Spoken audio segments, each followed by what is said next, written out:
Welcome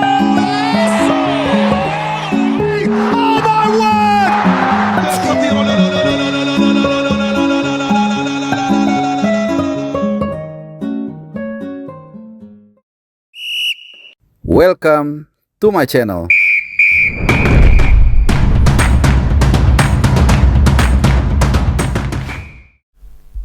Halo, salam sehat. Selamat hari Jumat. Kembali lagi di konten channel Bung Harpa. 2 hari ini absen menyapa kalian.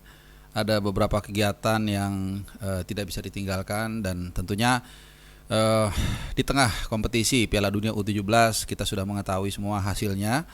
Di pertandingan pertama kita kalah dari Zambia dengan skor 3-1. Kita akan bahas itu, tapi sebelumnya dan kita juga akan bahas nanti pertandingan yang saat lagi akan berlangsung nanti malam antara Indonesia dan Brasil di pertandingan kedua di grup.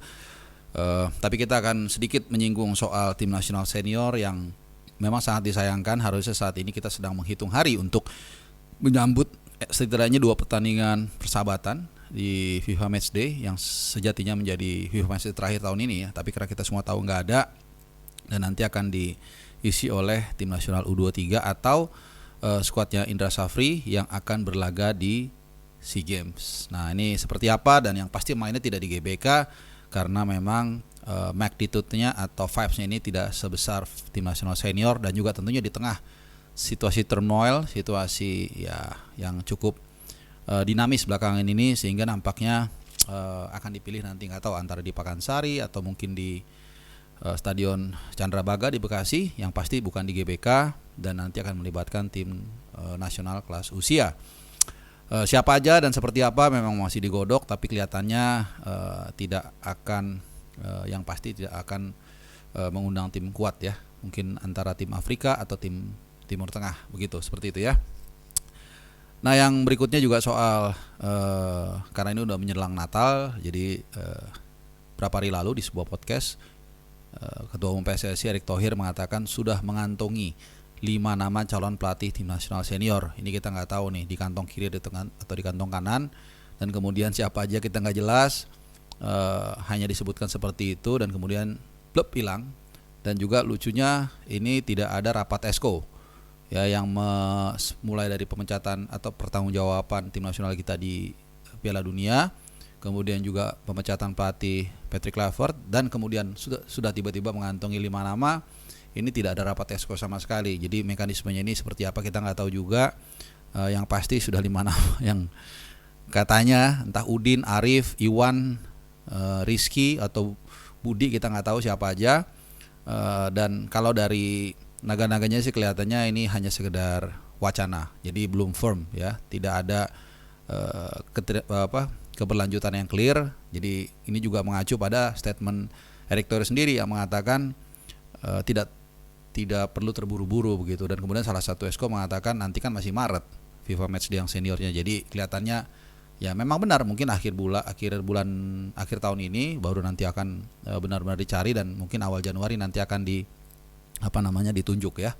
Seperti apa mekanismenya, apakah melalui direktur teknik, komunikasi dengan BTN dan lain-lain, kita juga nggak ngerti. Kita serahkan ke mereka, tapi tentunya kita tetap perlu bersuara dan mengawal. Kenapa? Karena dulu ketika kita serahkan ke mereka, ternyata mereka membuat keputusan blunder, ya kan? Dan harusnya saatnya mulai mendengarkan lebih tajam lagi kepada suara aspirasi dari grassroots, dari kalian, dari kita semua, bukan hanya gua, bukan hanya kalian, dalam melihat arah dari setiap keputusan tim nasional Indonesia. Karena sekali lagi PSSI itu kan singkatannya Persatuan Sepak Bola Seluruh Indonesia, bukan hanya Persatuan Sepak Bola Erick Thohir dan kolega-koleganya atau esko ya. Oke, terakhir soal adik-adik kita, sekali lagi jangan patah semangat ya, walaupun di tengah dinamika sepak bola kita yang kurang kondusif, tapi ada secercah harapan di dalam Evander Flores dan kawan-kawan. Walaupun kemarin kalah 3-1, tapi sekali lagi ini kelas usia. Ini banyak sekali pemain dunia lahir justru yang bukan juaranya gitu. Kalau kita lihat rata-rata pemain bola itu kayak Mitoma misalnya, bahkan not even dia setelah SMA itu dia masih kuliah dulu. Tapi di Jepang kan memang ada semacam liga antar universitas, dan kemudian juga tesisnya dia soal dribble dan akhirnya bisa bounce back lagi dan jadi pemain hebat gitu. Jadi jangan kita bebankan terlalu berat para pemain tim nasional usia kita, apalagi usia 17. Bayangkan usia mereka masih 16 tahun. Kita dulu 16 tahun masih ngapain kan, sementara mereka harus bermain untuk tim nasional kita, dan jangan dibebankan lebih berat dari kemampuan mereka. Yang penting dukung. Kalau mereka main sudah bagus ya kita praise secukupnya, kalau kurang ya kita nilai, nggak ada masalah gitu ya. Jadi kemarin kita skuad asuhan coach dari Nova Arianto harus menelan kekalahan 3-1 dari Zambia. Ini sekedar informasi, tim nasional seniornya pernah juara Afrika di bawah Harv Renard, ya pelatih dari Arab Saudi saat ini. Setelah lebih dahulu unggul 1-0 saat itu ya. Sempat kebobolan duluan sebenarnya tapi offside. Lalu kemudian kita unggul 1-0 dan kemudian dibalikan 3-1. Banyak catatan yang harus dilihat juga, kita harus fair. Mulai dari kemampuan atau ability yang mendasar ini, cara nahan bola, umpan dan lain-lain ini masih banyak yang kurang ya. Kemudian juga dari strategi juga di areanya, kalau nggak salah di babak pertama itu sempat, ini juga agak aneh ya, Matthew Baker ditaruh sebagai CB padahal dia kaki kiri, kemudian Putu Panji itu ditaruh sebagai CB kiri gitu. Nah kemudian dibenerin agak bagus di babak yang kedua. Ini juga harus dibenahi lawan Brazil nanti malam, walaupun kita tahu semua ya jujur aja sih, kalau ditanya kita mungkin dalam hati kecil kita, aduh ini sih kayaknya berat ya, hampir pasti kalah lah gitu ya. Tapi untuk fair mengakui itu memang susah. Tapi it's okay, again ini adalah tim nasional U17.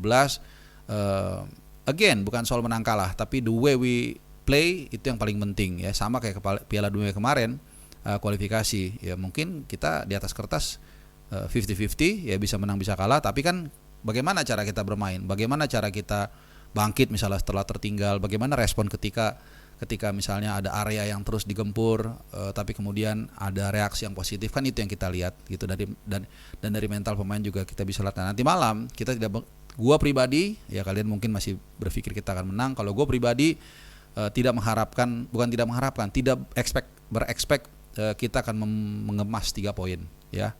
Kalau semua pasti pengen, tapi realistically ya kita susah lah seperti itu ya. Seri aja susah apalagi menang. Tapi gue mau lihat bagaimana Mirza dan kawan-kawan itu lebih klinikal di depan gawang. Kemarin juga Mirza dapat 1 atau 2 peluang one on one, kemudian juga Evander Floresta juga lebih klinikal dan lain-lain. Mungkin ini yang mau kita lihat ya. Soal menang kalah biarlah mereka berkembang, waktu masih panjang, umur masih 16-17 tahun ya, 1 2 3 4 tahun, 1 2 3 4 5 6 tahun lagi, kalau dia atau mereka bisa terus memompa kemampuannya, belajar gigih dan kemudian mengambil keputusan yang tepat, misalnya main di klub yang memberikan mereka minute play, gue rasa mereka bisa akan menjadi pemain yang penting di dalam tim nasional kita, karena nanti 3 tahun lagi kita akan memulai perjalanan menuju kualifikasi Piala Dunia 2030. Bukan tidak mungkin dari Alberto dan kawan-kawan ini akan lahir, dari Matthew Baker dan kawan-kawan juga akan lahir pemain yang nanti akan menjadi tulang punggung bagi tim nasional senior kita, yang tentunya berpaduan antara pemain naturalisasi dan pemain yang asli dari Indonesia ya. Jadi itu aja, selamat bertanding buat adik-adik kita di U17 nanti di Qatar, dan terima kasih untuk saudara-saudara kita, saudara-saudara gua di Qatar yang banyak sekali gua menjalin komunikasi dengan mereka dan selalu mengawal Garuda terbang, terutama di Qatar. Gue yakin dukungan mereka justru akan membuat semangat bagi Garuda Muda untuk tampil sebaik mungkin menghadapi Brazil ya. Bukan salah satu, memang negara paling banyak mengoleksi gelar juara dunia di senior. Terima kasih teman-teman, semoga hari kalian menyenangkan. Dan juga selamat menjalani hari terakhir kerja. Hati-hati di jalan kalau kalian dalam perjalanan pulang. Adios.